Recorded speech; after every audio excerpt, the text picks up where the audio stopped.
கோவை பெரிய தடாகம் அனுவாவி சுப்பிரமணிய சுவாமி கோவில் மலையடிவாரத்தில் அமைந்துள்ள பிரசித்தி பெற்ற ஸ்ரீ அகத்தியர் ஆசிரமத்தில் மகா சண்டியாக பூஜை சிறப்பாக நடைபெற்றது. முன்னதாக கன்னிகா பூஜை, தம்பதி பூஜை, 21 மாடுகளை கொண்ட கோ பூஜை, குதிரை அழைத்து வந்து பூஜை நடத்தப்பட்டது. தொடர்ந்து 13 அத்தியாயங்கள், 13 வகையான திரவியங்கள், 13 வகையான பட்டுப்புடவைகள் கொண்ட யாகம் வளர்க்கப்பட்டது.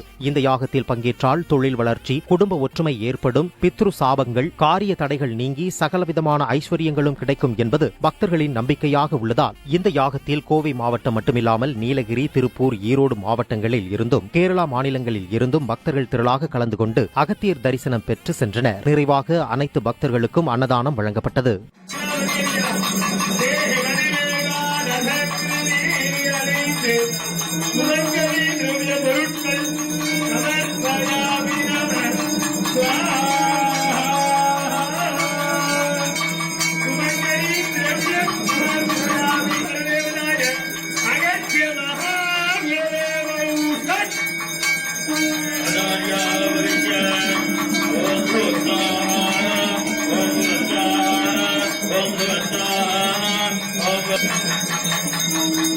Hare